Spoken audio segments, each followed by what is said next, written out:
두려워하지 않아도 정결하게 사는 것 가진 것이 적어도 감사하며 사는 삶 내게 주신 자비니 나눠주며 사는 삶 이것이 나의 삶의 행복이라고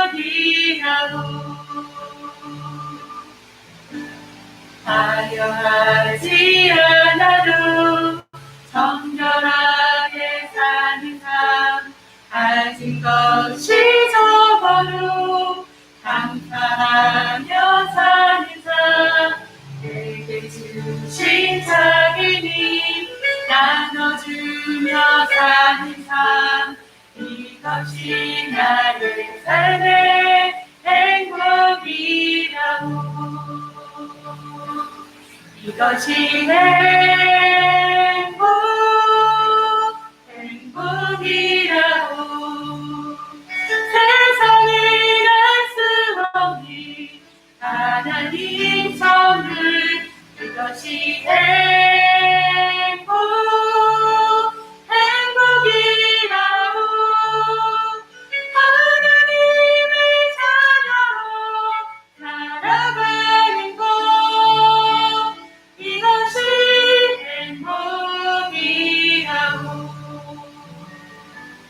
눈물 나지 않지만 기도할 수 있는 것 억울한 이 말이나 주를 위해 참는 것 비록 짧은 삶 주 뜻대로 사는 것 이것이 나의 삶의 행복이라고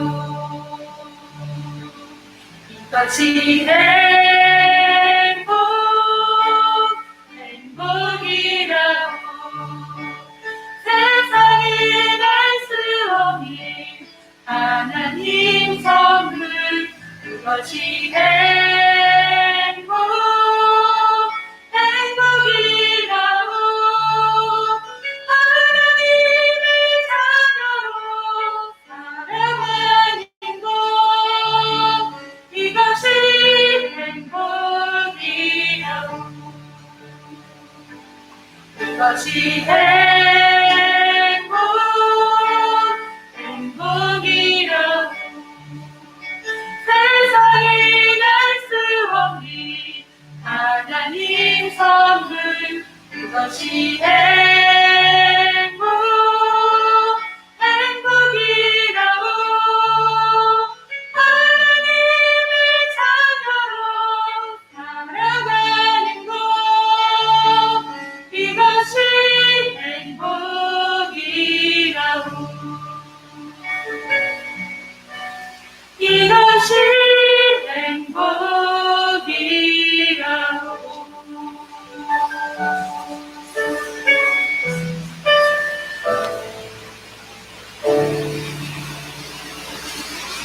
아멘. 하나님 말씀 봉독하겠습니다. 히브리서 11장 5절부터 7절 말씀입니다. 히브리서 11장 5절부터 7절 다 같이 한 목소리로 합독하겠습니다. 시작. 믿음으로 에녹은 죽음을 보지 않고 옮겨졌으니 하나님이 그를 옮기심으로 다시 보이지 아니하였느니라. 그는 옮겨지기 전에 하나님을 기쁘시게 하는 자라 하는 증거를 받았느니라. 믿음이 없이는 하나님을 기쁘시게 하지 못하나니 하나님께 나아가는 자는 반드시 그가 계신 것과 또한 그가 자기를 찾는 자들에게 상 주시는 이심을 믿어야 할지니라. 믿음으로 노아는 아직 보이지 않는 이 일에 경고하심을 받아 경외함으로 방주를 준비하여 그 집을 구원하였으니 이로 말미암아 세상을 정죄하고 믿음을 따르는 의의 상속자가 되었느니라. 아멘. 믿음의 선열들의 그 믿음을 우리가 쭉 지금 보고 있습니다. 오늘 이 본문에 나오는 에녹과 노아, 뭐 그 이후에 우리가 성경상이 아니라 하더라도 우리가 믿음의 삶들을 살아가던 그러한 선조들의 삶을 우리는 많이 봅니다. 순교로 또 우리의 신앙의 모범이 되었던 그러한 분들이 있었고 그들의 희생이 있었기 때문에 오늘 이 자리에 우리가 예배를 드릴 수 있습니다. 오늘 우리 격려하는 분들 때문에 몇 분이 지금 참석을 못하고 조금 작은 무리가 모였지만은 근데 우리가 이제는 우리의 삶이 믿음이 있다면은 어떠한 것들도 우리는 두려움이 없을 겁니다. 특별히 우리가 눈에 보이는 것 때문에 하나님을 믿는 것 아니잖아요. 그 믿는 것은 보지 않더라도 그 이 증거가 되어지는 모든 것들을 우리가 보면서 믿음을 가지고 살아갑니다. 오늘 에녹은 300년 동안 하나님과 동행하는 삶을 살았다 그랬습니다. 참 하나님과 동행하는 삶, 하나님과 동행하는 삶, 그는 죽음을 보지 않고 옮겨져가는 그러한 사람, 죽지 않고 하나님과로 옮겨간 몇 명 되지 않는 사람 중에 한 사람이에요. 히브리서에 언급한 이 에녹의 믿음은 하나님을 경외하고 하나님을 동행하는 삶, 그렇게 그 믿음의 그러한 그 믿음을 정의하면서 그렇게 얘기하고 있습니다. 하나님을 경험하고 하나님을 동행하는 삶이다 라고 하는 그 믿음. 에녹과 노아에 대해서 오늘 이제 자세히 살펴볼 텐데 오늘 본문 11장 5절에 보면은 믿음으로 에녹은 죽음을 보지 않고 옮겨졌으니 하나님이 그를 옮기심으로 다시 보이지 아니하였느니라 그랬습니다. 여기 이제 이 옮겨지기 전에 하나님을 어떠한 자라고 했다고요? 기쁘시게 하는 자다. 하나님을 기쁘게 한다. 여러분, 여러분의 자녀가 여러분을 기쁘게 하는 것, 그 이해를 한번 생각해 보세요. 무엇이 여러분의 자녀가 여러분들을 기쁘게 합니까? 여러분들에게 만족함을 주고 또 세상 사람들이 저 사람 누구 아들이야? 라고 할 만한 그런 사람들이 어떤 사람들이겠습니까? 어떤 일들이 그런 일들을 보일 수 있겠습니까? 오늘 이 첫 번째 에녹이 하나님을 기쁘시게 하는 믿음을 가진 사람이다 그랬습니다. 우리 모두 하나님을 기쁘게 하는 그런 믿음을 소유한 자들 되기 바랍니다. 하나님이 기뻐하시는 것이 어떤 것일까 하는 것들은 이제 설명을 좀 같이 나누겠습니다만은 믿음은 나를 기쁘게 하는 게 아니고 나를 기쁘게 하는 것이 아니고 하나님을 기쁘게 하는 것이다 그랬습니다. 하나님을 기쁘게 하는 것. 오늘 많은 사람들이 자기를 기쁘게 하려고 살아가요. 이기적인 삶을 살기를 좋아합니다. 내가 어떻게 하면 기쁠까? 내 자신이 어떻게 하면 이득을 얻을까? 그렇게 살아가요. 그런 속에서 성경은요, 그것이 참 믿음이 아니고 참 믿음은 나를 기쁘게 하고 유익하게 하는 것이 아니라 하나님을 기쁘게 하는 것이 참 믿음이다. 이렇게 설명을 하고 있습니다. 하나님을 기쁘게 한다. 참 말은 그렇게 하고 싶죠. 우리 모두 다 하나님을 기쁘게 하고 싶지 않은 사람들이 누가 있겠어요? 우리의 신앙을 가진 사람들이 그런 사람 누가 있겠습니까? 사실 우리가 드리는 예배, 설교, 찬양, 헌금, 여러 가지 봉사, 이런 모든 것들, 그것이 하나님을 기쁘게 하는 것이 아니고 내 만족을 주게 하고 내가 어떤 이익을 얻으려고, 어떤 유익을 얻으려고 한다면은 그건 참된 예배가 아니라는 거죠. 그 정도 다 알 거예요. 근데 그런 것이라면은 드려서도 안 되는 거죠. 드릴 필요도 없고 드려서도 안 되는 거예요. 억지로 나와서 예배 드리는 건 되어지지 않잖아요.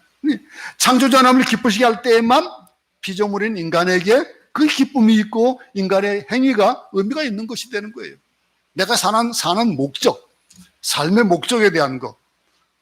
어디에 목적이 있습니까? 우리는 하나님을 기쁘시게 하는 것이 우리 인생의 참 최대의 목적이에요. 하나님을 기쁘게 한다라고. 아무리 웅장하고 멋진 예배를 드린다 한들 하나님이 받으시지 않으면 무슨 의미가 있습니까? 노아의 그런 또는 가인의 아벨의 예배, 어떤 예배들을 누구의 이름을 붙여가지고 할 때에 그 앞에 이름이, 우리는 가인의 예배와 아벨의 예배를 돌아보면서 무엇이 하나님을 기쁘게 하는 예배인지도 돌아봤습니다. 근데 이 에녹이 가졌던 하나님을 기쁘시게 하는 믿음은 어떤 믿음이냐 설명해 주는 것이 오늘 본문의 6절이에요. 6절 한번 다 같이 보겠습니다. 믿음이 없이는 하나님을 기쁘시게 하지 못하나니 하나님께 나가는 자는 반드시 그가 계시는 것과 또한 그가 자기를 찾는 자들에게 상 주시는 이심을 믿어야 할지니라. 딱 못을 박아놓고 있어요. 하나님이 계시다는 것을 믿는 믿음, 그것을 첫 번째로 얘기하고 있습니다. 하나님은 지금도 살아 역사하십니다. 하나님이 지금도 우리와 동행하십니다. 지금 나와 함께 하십니다라고 믿는 고백을 드리는 그 믿음을 오늘 참된 믿음이라고 하는 거예요.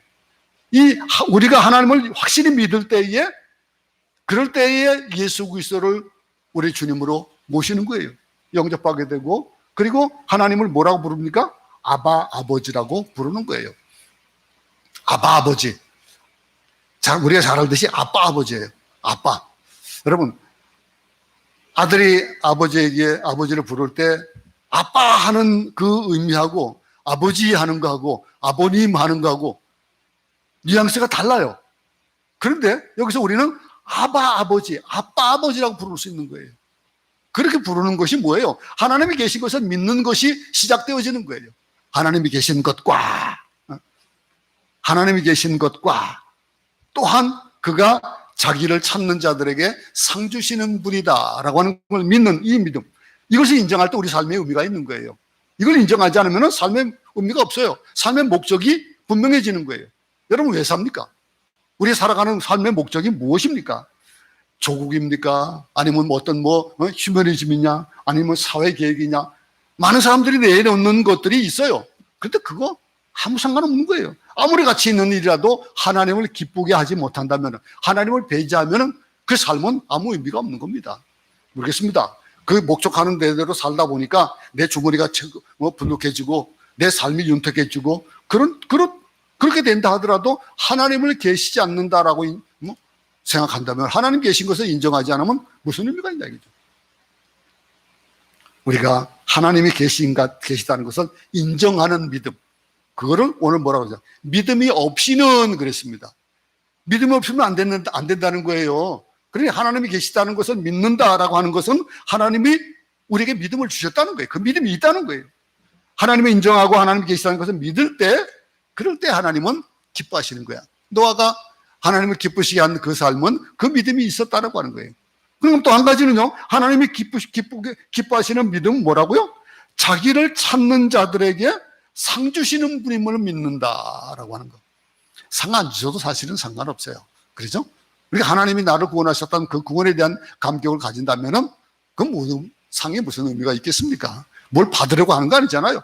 그렇지만은 단순히 하나님의 존재를 믿는 것으로만은 충분하지 않습니다. 단순히 하나님이 어떤 인격자고 도덕자고 사랑과 긍휼과 은혜가 넘치는 분이다라고 하는 그런 의미, 그것으로 끝나서는 또 안 된다는 거죠. 우리가 이런 인격적인 하나님을 믿고 그분이 우리에게 주시는 것들, 우리가 살다 보니까 어떤 부해줄 수도 있고 모든 것이 형통할 수도 있어요. 근데 그것이 내가 잘나서 한 것들이 아니라는 거예요.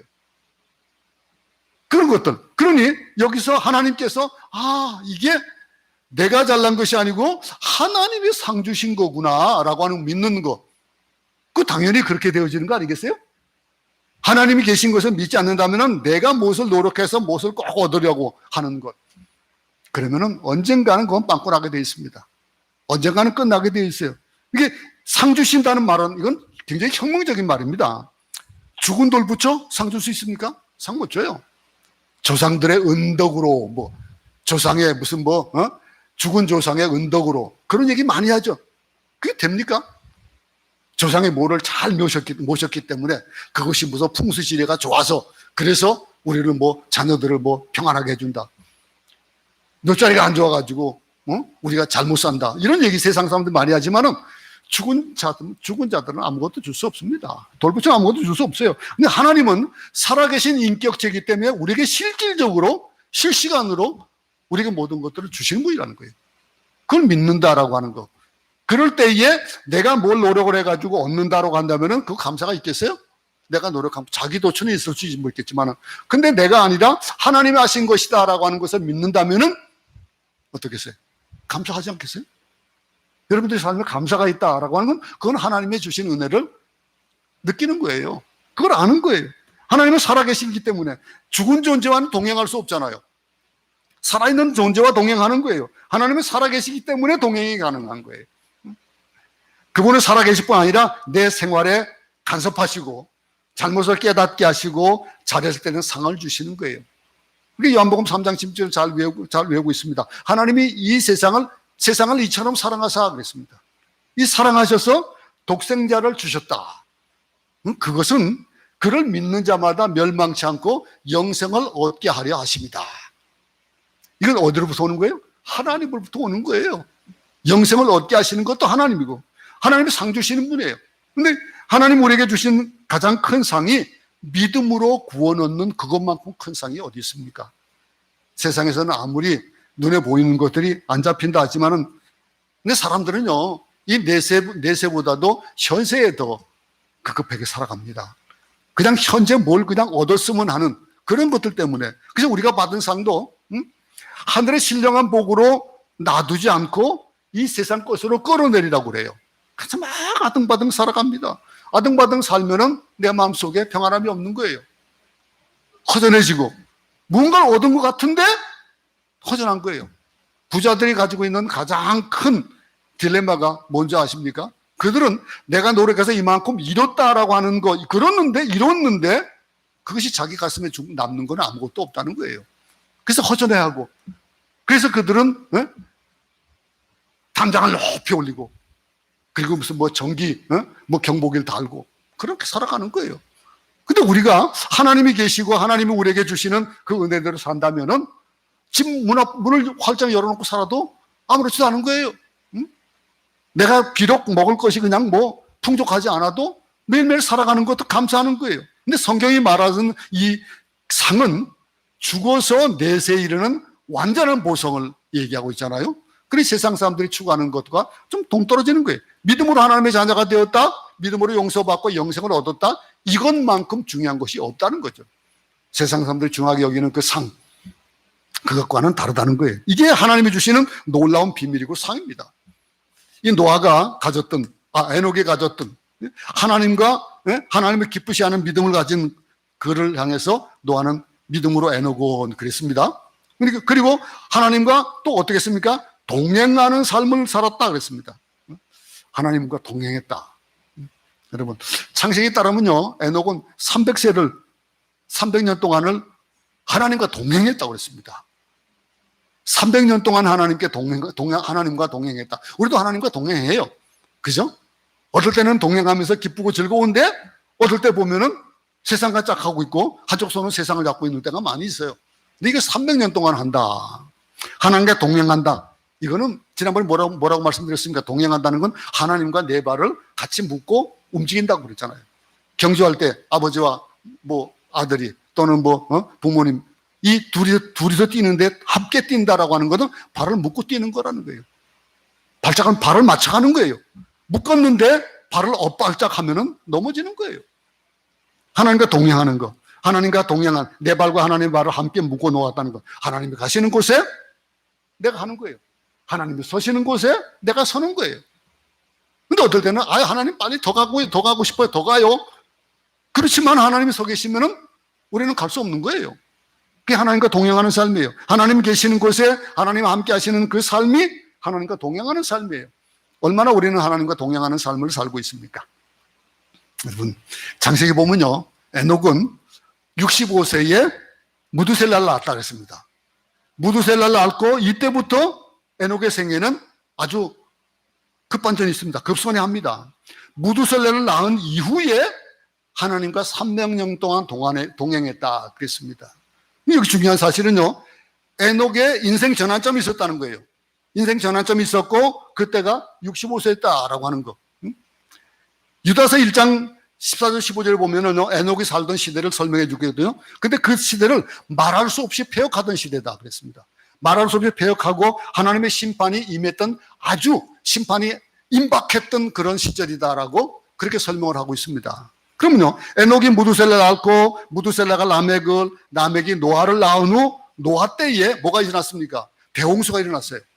그러면 대홍수 심판이 있었던 거 보면은 그 당시 사회가 얼마나 타락했는지를 알 수 있는 거예요. 홍수로 쓸어버릴 만큼 그만큼 타락했다라고 하는 거. 이런 성경에 기록되지 않았기 때문에 다 알 수는 없지만 분명히 에녹은 하나님의 심판의 목소리를 들었을 겁니다. 하나님의 심판의 목소리를 듣고 경고를 받았을 거예요. 그 경고를 받고 하나님의 심판할 수밖에 없는 그 상황 속에서 무두셀라를 낳고 무두셀라가 죽고 난 이후에 대홍수가 일어났습니다. 여러분, 무두셀라를 낳고 무두셀라를 보면서 에녹은 경고를 받았다라고 생각해 보는 거예요. 그러면요, 심판이 있다는 걸 알면은요, 누구나 함부로 살지 않습니다. 함부로 살 수 없습니다.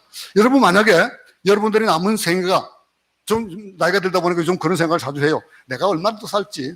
5년을 살게 될지 10년을 더 살게 될지, 내가 10년 더 살면 80이고 요즘 뭐 돌아가시는 분들을 보면서 그분은 몇 살에 돌아가시냐 이런 거. 이성규 목사님 같은 경우 90을 아직 90을 못 사는 거예요. 그렇다면 만약 90을 산다 하더라도 저는 앞으로 20년밖에 못 살아요. 근데 20년이 얼마나 긴 세월이에요. 그렇죠?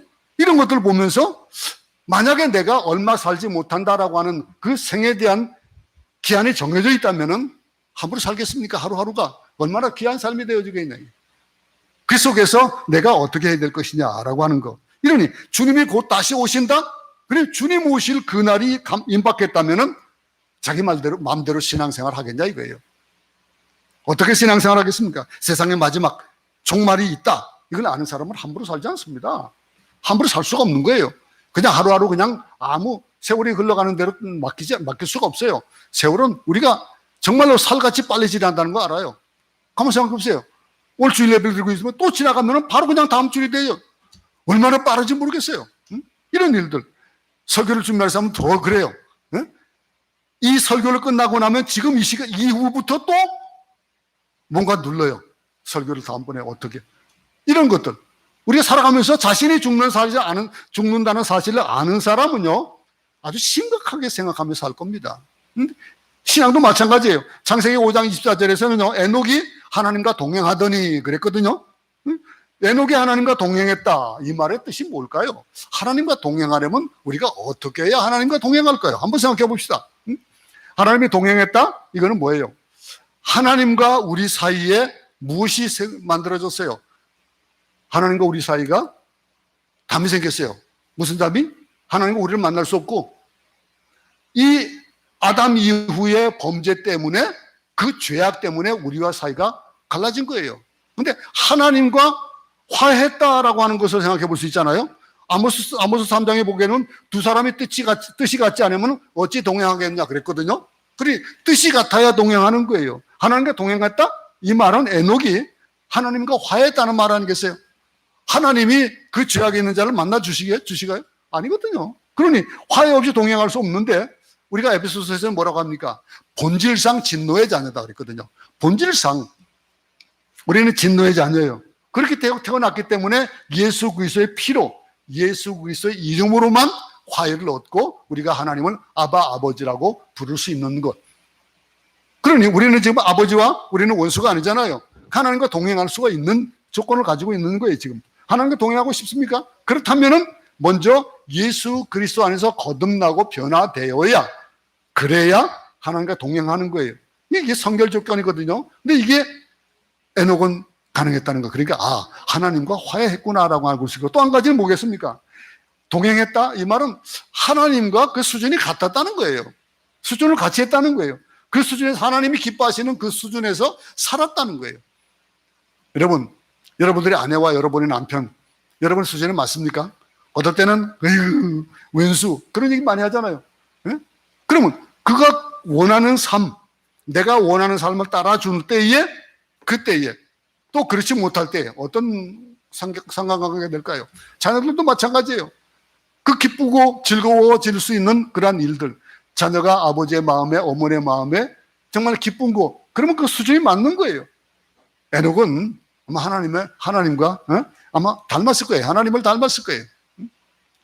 하나님의 가치, 도덕 기준, 그것이 합당했기 때문에 하나님과 동행하는 것이 가능했지 않을까요? 가치관이 다른 사람끼리는요, 대화도 안 돼요. 그냥 뭐라 얘기하면 그냥 한쪽 귀로 듣고 한쪽 귀로 흘리고 말아버려요. 응? 에녹은 하나님과 같은 도덕 기준, 같은 그런 가치 기준을 가지고 있었기 때문에 300년 동안이나 하나님과 동행했어요. 여러분들과 저는 얼마나 지금 동행했습니까? 우리 이제 한인교회 하면서 여러분들 만났는데 처음 개척할 때부터 있을 때는 그 있었던 분은 우리 몇 분이 없어요. 몇 년 지나고 나서 만났는데 그래도 10년 안짝이에요. 여러분들은 아무리 그래도. 그러면 어떻습니까? 그 만났다라고 하는 게 이게 300년을 함께 있다. 여러분 같이 있으면서 제 마음에 안 들 때도 있을 것이고 제 마음에 제가 마음에 안 들 때도 있을 것이고 제가 마음에 들고 그럴 수도 있을 겁니다. 목사님 잘하지? 그랬을 때도 있었을 거예요. 근데 300년을 함께 산다? 창세기 5장 22절에 보면요. 하나님과 동행했고 그 다음에 뭐라고 붙였냐면은 자녀를 낳았고 그랬습니다. 자녀를 낳았다라고 하는 건 세상 속에서 동행, 가족 없이 독신으로 산다면은 가능할 수 있을 거예요. 어떻게 보면 아무리 청정결박하게 살면서 그렇게 산다라고 하는 건 300년이라는 세월은 뭐 말하기 힘들지만은 하나님과 동행하게 조금이라도 더 쉬웠을 거 아니겠어요? 근데 가족에서 세상과 차단된 수도원에서 살았다면은 가능할 수도 있겠지만은 그게 아니고 가족 아들, 자녀를 낳았다 그랬거든요. 에녹은 죄악 세상 한복판에 있었습니다. 이 에녹의 시대 이후에 노아의 시대가 되면서 그 땅을 진멸할 정도로 그냥 홍수가 날 정도로 그렇게 심판이 있는 그때라면은 그런 속에서 살기 위해서 어떻게 했다는 게 일상생활에서 보통 우리 인간관계 속에서 하나님과 동행하는 그런 삶을 산다라고 하는 거 쉽지 않잖아요. 300년을 그렇게 살았대요. 우리보다 훨씬 더 악하고 심판이 임박한 상황 속에서 하나님을 믿었다라고 하는 거. 그 믿음이 없이는 하나님을 기쁘시게 못한다 그랬잖아요. 근데 하나님과 동행한 거 이 세상 따라서 되어지는 것이 아니에요. 왜냐하면 우리는 이 세상에 살게끔 우리 세상 가운데 있으니까. 죄악 세상 한복판에서 아이를 기르면서 직장에 다니면서 해야 할 일들. 이게 우리가 처해 있는 입장이잖아요. 그래서 신앙생활에 변명이 필요 없는 거예요. 여기 보니까 우리보다 더 악한 세대에 살았던 것 같은데 변명 안 했어요. 동행했어요. 우리에게 믿음이 없다고 하는 편이 더 아마 정직한 말이 될 겁니다. 하나님과 동행했다? 또 뭘까요? 하나님과 동행하면은 하나님께 순종하겠다라고 하는 의지가 있었다는 거죠. 하나님 내 마음대로 이끌고 가는 것이 아니라 하나님과 동행했다는 말은 하나님을 따라갔다는 거잖아요. 하나님과 함께 살았다는 건데 하나님 앞에서 자존심 세우고 자기주장 펴면은 자기 주장 펴면서 산다? 동행할 수 없어요. 하나님은 선하신 분이고 의로우신 분이고 공의로운 분인데 그분과 동행하기 위해서 어떻게든 교만하면 절대 하나님 만들 수가 없습니다. 하나님을 믿을 수가 없습니다. 자신을 내세우면은 신앙생활에 굉장히 무척이나 힘들어져요. 하나님이 이끌으신 대로 하나님 믿을 때 겸손이 필요한 거예요. 그래서 예수님은 뭐라고 했습니까? 누가복음 9장에서 아무든지 나를 따라오려거든 자기를 부인하고 날마다 자기 십자가를 지라 그랬습니다. 그게 우리의 삶이에요. 자존심 꺾고 겸손한 거. 그럴 때 하나님과 동행하는 거예요. 또 하나님과 동행했다는 말이 무슨 말일까요? 그분을 닮아갔다는 것 아니겠어요? 여러분 살다 보면요 부부가 닮아가요. 행동도 닮아가요. 저는 요즘 어떻게 보면은 야 내가 이렇게 부지런한 사람이야? 그럴 만한 때가 가끔 있어요. 근데 아내가 좀 부지런한 건 저는 게으른 편이거든요. 근데 아마 아내도 처음같이 그렇게 성격대로 그렇게 부지런하지 못할 거예요. 왜냐하면 나하고 살다 보니까 이 게으른 것이 몸에 조금 그냥 익숙해지고 그냥 있다 보니까 닮아가거든요. 어떤 분 부부를 보면 오래 산 사람들 보면은 그 얼굴 보면서 참 부부가 닮았다 그런 얘기 하잖아요. 근데 이게 삶 자체가 그렇게 되어져 가는 거예요. 그러니 하나님과 동행했다 300년을 지냈다. 하나님의 성품을 그대로 닮아가는 거예요. 좋은 것을 따라가는 겁니다. 우리는. 그러니 여기 300년을 지냈더니 결국 죽음을 보지 않고 하나님과 있겠다라고 하는 거. 그러면 이 죽음은 뭐의 싹시예요? 죄의 싹시예요. 근데 사망이거든요. 근데 죽음을 보지 않았다? 에녹의 믿음으로 하나님과 동행하는 복을 누린 것처럼 우리 모두도 하나님과 동행하는 복을 누릴 수 있기 바랍니다. 하나님과 동행한다. 그 동행하는 법을 배워서 믿음으로 그 길을 걸어가는 당면한 현실이 아무리 죄악으로 가득해도 그 가정에 문제가 많아도 그 사회에 힘든 일이 많아도 우리는 변명하지 맙시다. 변명할 수 없는 거예요. 코비드가 있어서 하나님께 예배드리기가 쉽지 않다? 우리가 선교하는 일에 제약을 갖는다? 사실은 그 변명밖에 되지 않는 거예요. 우리가 하나님을 믿는다는 믿음을 가지고 있다면 하나님의 일이 우선이죠. 내가 코비드 걸려가지고 죽는 한이 있더라도 하나님의 일이 우선이 되어지는 거예요. 그런 것들. 그러니 믿음으로 승리하는 삶을 산다. 죄 많은 세상 속에서 오랜 세월 동안 하나님과 함께하는 삶을 살았던 이 에녹처럼 우리 믿음으로 승리하는 삶을 살아갈 수 있기 바랍니다. 오늘 또 한 사람을 또 오늘 본문에 보겠습니다. 7절을 봅니다. 믿음으로 노아는 아직 보이지 않는 일에 경고하심을 받아 경외함으로 방주를 준비하여 그 집을 구원하였으니 이로 말미암아 세상을 정죄하고 믿음을 따르는 의의 상속자가 되었느니라. 자, 믿음을 따르는 의의 상속자가 된 노아. 그 노아의 삶을 한번 봅시다. 그 삶을 보면서 하나님과 동행하는 것이 어떤 것인지. 노아는요, 하나님의 지시를 받았습니다. 지시를 받았는데 그 내용이 다소 아주 황당해요. 어떻게 보면 비합리적이에요. 어떻습니까? 이 아직 보이지 않는 일의 경고함을 받았다 그러잖아요. 그러니 창세기 6장을 보면요, 하나님이 노아에게 하신 말씀이 더 상세하게 기록이 되어 있습니다. 노아가 들은 하나님의 그 말씀은요, 한 번도 보지 못한 일에 대한 경고다 그랬습니다. 한 번도 보지 못한 일의 경고. 그 경고가 뭘까요? 이 홍수가 난다? 대홍수 심판? 이러면 당신은 상상할 수 없는 일이에요. 지금은 어떻습니까? 우리 이제 이 필리핀에는 태풍이 한 1년에 한 22세 지나갑니다. 근데 지금 몇 개나 남았는지 모르겠어요. 그런데 지금 우리 가다 보면은 갈대가 펴요, 지금. 여러분들 잘 모르고 지나가죠? 요즘 보면 억새가요, 이제는 초록 꽃이 피거든요. 근데 그것이 하얘지는 거예요. 이제 그러면은 완전하게 가을로 바뀌어지는 거. 가을의 전령사다. 우리 필리핀에서 이제 그런 얘기를 합니다. 근데 이런 일들을 보면서 여기에 홍수가 난다? 이거를 생각해 볼 때 우리는 그냥 알 수 있는 일들이 있지만 당시에는요, 창세기 2장 5절에 뭐라고 말씀했냐면요, 여호와 하나님이 땅에 비를 내리지 아니하셨고 그랬습니다. 자, 비가 없는데, 그 비가 없는데 어떻게 홍수를 상상할 수 있겠습니까? 비가 없다는 말은 바람도 없다는 얘기고 홍수도 없다는 말이에요. 그것을 상상할 수 있냐 이거예요. 그 상상할 수 없는 일을 하나님은 경고하신 거예요. 심판에 대한 경고를 보이는 거예요. 거기다가 또 어떤 말씀을 했습니까? 방주를 지으라 그랬습니다. 방주. 상식적이고 합리적인 말씀이 아니에요. 당시 노아가 살던 곳은 메소포타미아 지방입니다. 그곳에서 티그리스 강과 유프레스 강이 있는데 거기에서 500마일이나 떨어져 있는 곳. 그거는 떨어져 있는 곳에 강에서 500마일이네 얼마나 먼 곳이에요. 그런데 그렇다는 얘기는 뭐예요? 그곳에 방주를 지으라라고 하는 거는 결국 산꼭대기에다 방주를 지으라는 거예요. 그러니 꼭대기에다 짓는다? 그냥 지으라고만 그런 거예요. 그러면 이 모든 일을 볼 때에 물에 띄어야 될 방주, 그럼 뭘까요? 그건 물에다 띄어야 되지. 물론 이제 땅에다 띄었다 그걸 땅에다 띄었던 것들을 그것도 끌고 갈 수도 있을 거예요. 한진의 조선소에 보니까 도커에서 만들고 나서 그래서 물에 띄우더라고요. 근데 그럴 수는 있겠지만 이건 그게 다르잖아요. 근데 산꼭대기에다 짓고 인간의 이성으로는 생각할 수 없는 그런 상황이에요. 그 명령이 그냥 기한도 없어요. 그냥 지으라고만 그러신 거예요. 근데 지으라고 그랬는데 창세기 6장 3절에 보니까 그 근거에 보면은 방주를 지은 기간이 얼마라고요? 우리가 알듯이 120년이라는 세월이 흘렀습니다. 120년. 여러분, 120년이라는 세월을 어떻게 생각해 봅니까? 120년 동안이나 바닷가나 강가가 아닌 산꼭대기에다가 배를 지어요. 인간의 상식으로 도저히 있을 수 없는 거예요. 근데 이 노아에게 방주를 짓는데 방주 짓는 방법을 말씀해 주셨어요. 세밀하게 말씀해 주신 거예요. 이 모양, 용도를 말씀하셨는데 그것이 우리가 상상하는 그런 모양이 아니에요. 방주 그러면 어떻습니까? 배다, 벨 것이다. 물에 띄우니까 배다.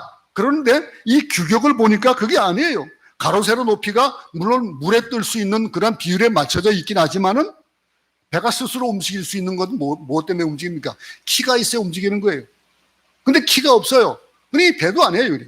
이 배도 아니고 미국에 가면은 이 방주 모습을 한 곳이 있습니다. 가지고 방주 안에 그러한 그 모형들을 만들어 놓고 한 것이 있어요.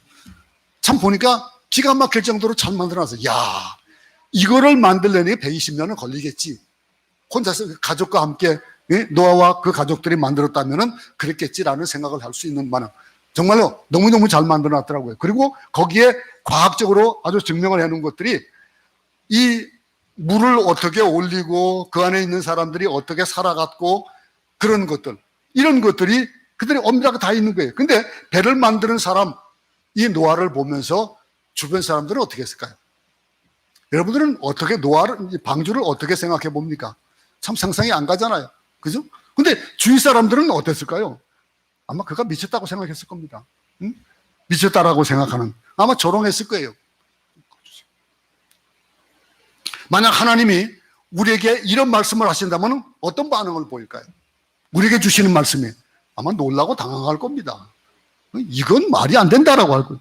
내가 잘못 들었을 거라고 착각했을 거라고 생각할 수도 있을 거예요. 응? 여러분, 하나님은 왜 내가 감당할 수 없는 일들을 하게 하실까? 얼마나 여러분들 이거 많이 느끼잖아요. 살다 보면요, 내가 감당할 수 없는 것을 하나님이 시키시는 일들이 참 많아요. 어떻습니까, 여러분? 인간이 이성으로 이해할 수 없는 하나님의 지시를 받은 이 노아는 어떻게 했냐 이거예요. 그것을 행하니, 하시는 대로 하니 믿음의 사람이 되어진 겁니다. 노아가 하나님의 명령에 어떻게 했습니까? 7절 한번 다시 한번 보겠습니다. 믿음으로 노아는 아직 보이지 않는 일에 경고하심을 받아 경외함으로 방주를 준비하여 그 집을 구원하였으니 이런 말미암아 세상을 정죄하고 믿음을 따르는 의의 상속자가 되었느니라. 아직 보이지 않는 일, 그 일에 대한 경고. 하나님의 음성을 들을 때 어땠습니까? 어떻게 했을까요? 두렵고 떨림으로, 다시 말하면 경외함으로 받은 거예요. 이 경외함으로 받은, 그럼 경고하심을 받아가지고 경외함이라고 그랬잖아요. 이 경외함이라는 무슨 말입니까? 이게 두렵고 떨리는, 그런 두려움, 경외한다는 것은 어떤 겁먹은 것, 그런 걸 표현하는 건 아닙니다. 무서워하고 두려워하는 것, 그걸 얘기하는 것이 아니에요. 경외한다라고 하는 거. 여러분, 내가 존경하는 사람 앞에 가면은 나도 모르게 자연히 몸이 말을 합니다. 몸이 말을 하는 거예요. 근데 내가 경외하지 않고 그냥 내가 함부로 여기는 사람이 있으면은 내 몸이 반응해요. 다소곳하지가 않아요. 근데 여기 경외한다라고 하는 거. 항상 복종하여 두렵고 떨림으로 구원을 이루라라는 빌립보서 말씀도 있잖아요. 그러니 이렇게 언제나 처음 믿는 심정으로 하나님 앞에 나아가는 이 태도를 우리는 경외한다, 이렇게 표현할 수 있을 겁니다. 성경에 많은 인물들이 이런 하나님을 경외하는 모습들을 많이 보였습니다. 우리가 잘 아듯이 이사야는 하나님을 어떻게 했습니까? 거룩해라 했습니다. 하나님을 볼 때에 거룩하다고 말했고, 모세는 시내산에서 하나님을 만났을 때 어떻게 했습니까? 두려워서 또 어쩔 줄 몰랐습니다. 그런가 하면은 또 여호수아는 어땠습니까? 여호와의 군대 장관을 만났을 때 어떻게 했습니까? 무릎을 꿇고 두려워했습니다. 이 하나님에 대한 경외. 우리는 어떤 마음으로 교회에 나옵니까? 하나님을 어떻게 맞이합니까? 하나님을 부르면서 그냥 아무 의미 없이 그냥 하나님 하고 외칠 수 있는 그런 자들이 있을 때가 있을 거예요. 어떤 마음으로 이 자리에 나왔냐 이거죠. 어떤 마음으로 하나님 앞에 예배 드리냐 이겁니다.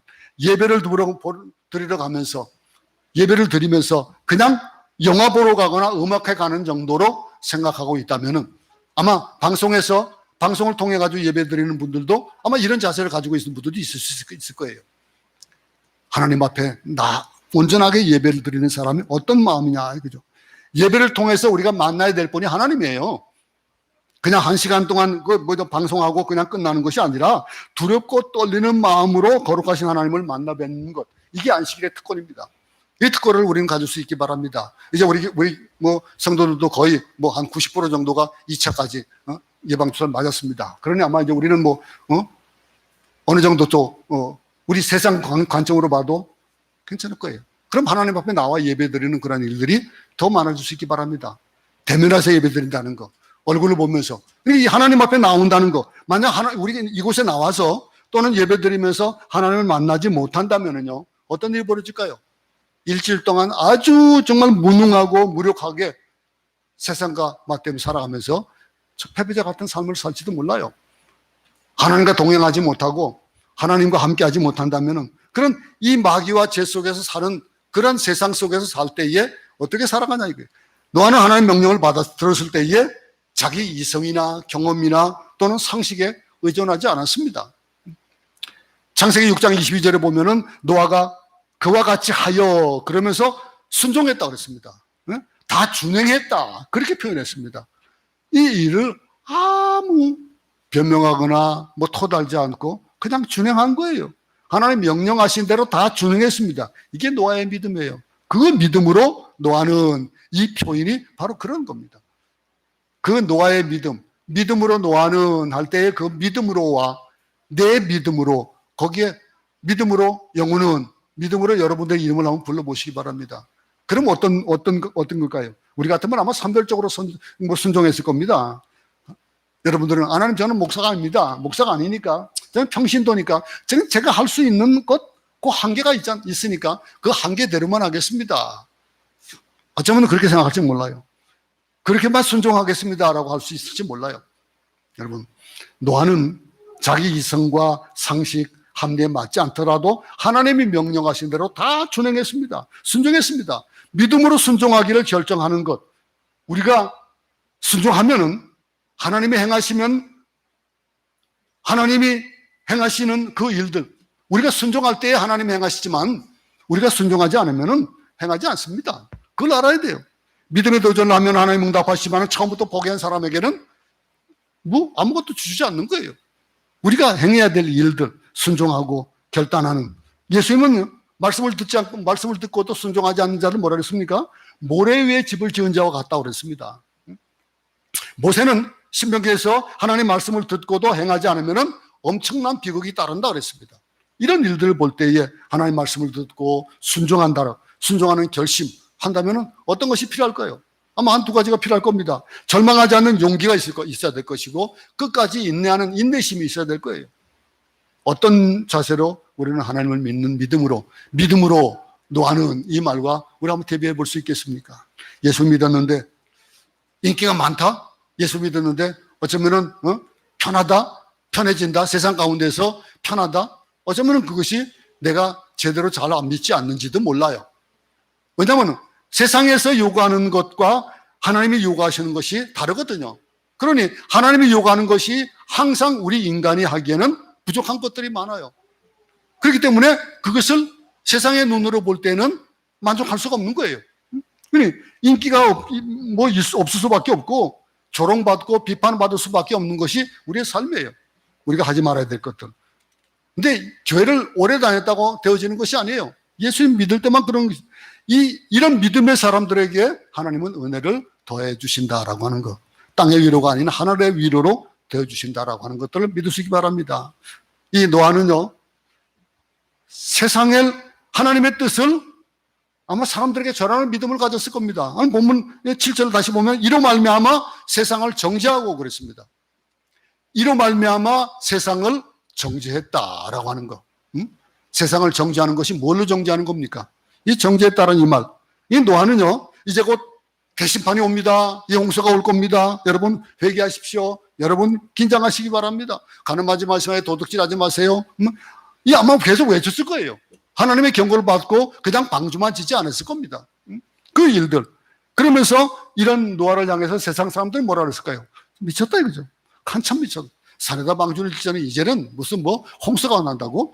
비가 온다고? 비가 뭔데? 네? 이런들. 이 노아가 사람들 향해 설교하는 모습을 우리 베드로후서에서도 볼 수 있는데 베드로서 2장에서는요. 오직 의를 전파하는 노아 그렇게 표현을 했습니다.